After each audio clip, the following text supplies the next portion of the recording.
हम देखेंगे GPAI। ये क्या है? Global partnership for artificial intelligence. Bharat हाल ही में संस्थापक सदस्य के रूप में कृत्रिम बुद्धिमत्ता पर अंतर्राष्ट्रीय और बहु हितधारक पहल GPAI में शामिल हुआ है।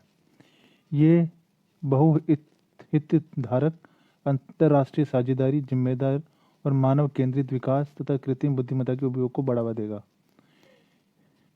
GPAI कृत्रिम बुद्धिमत्ता के जिम्मेदार विकास को बढ़ावा देने के लिए सहयोग करने के लिए उद्योग, नागरिक समाज, सरकारों और शिक्षाविदों के विशेषज्ञों को एक साथ लाएगा।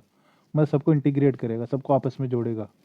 GPAI के एक सचिवालय भी है जिसकी मेजबानी आर्थिक सहयोग और विकास संगठन OECD द्वारा की जाती है। इसके फाउंडिंग मेंबर कौन कौन है?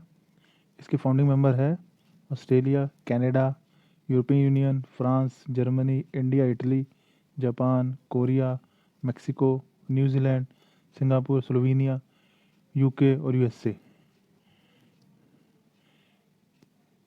GPAI will be supported by the Secretariat to be hosted by Organization of Economic Cooperation Development in Paris।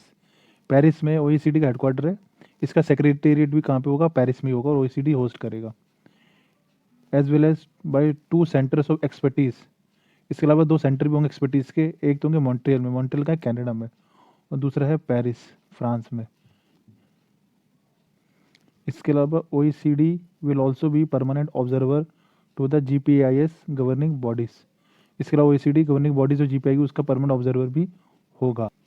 लेकिन देखा जाए GPAI की शुरुआत कहाँ से हुई, इसका बैकग्राउंड क्या है, ये कब बना था? ये हुआ था कैनेडियन और French G7 presidency in 2000 and 2019। GPAI was official propose by the French and Canada. France और कनाडा ने ऑफिशियल प्रपोज किया था कब? 2000 अगस्त 2019 की समिट में। इसके बाद इसका ये डिसाइड किया गया कि इसको बनाना है। हम एक बार OECD को भी देख लेते हैं, ये कौन सी संस्था है। एक बार हम देख लेते हैं OECD, Organisation for Economic Cooperation and Development. ये क्या चीज़, ये कौन सी संस्था है? इट वॉज फॉर्म इन 1961, 1961 में ये बनी थी। It has 37 member countries. 37 members है इसके। India is not a member but one of the key partner of the organisation. Bharat इस संस्था का मेंबर नहीं है लेकिन एक इम्पॉर्टेंट की पार्टनर इस ऑर्गेनाइजेशन का। It is an international organisation having a goal to shape policies that foster prosperity, equality, opportunity and wellbeing for all. मतलब लोगों के भले के लिए ये एक संस्था कार्य करती है। ये एक रिपोर्ट भी छापती है। PISA is the OECD's programme. एक प्रोग्राम है PISA, programme for international student assessment. मतलब इंटरनेशनल, ये इंटरनेशनल लेवल पे असेसमेंट करती है स्टूडेंट्स का, हर देश के स्टूडेंट्स का। भारत में पीसा के आधार पर भारत के एजुकेशन सिस्टम के बारे में बताया गया है। India will participate in the पीसा टेस्ट इन 2021। इसका हेडक्वार्टर का OECD का पेरिस में है, France. The financial action task force secretariat is located OECD headquarter. FATF का हेडक्वार्टर भी इसी के सेक्रेटेरिएट में है।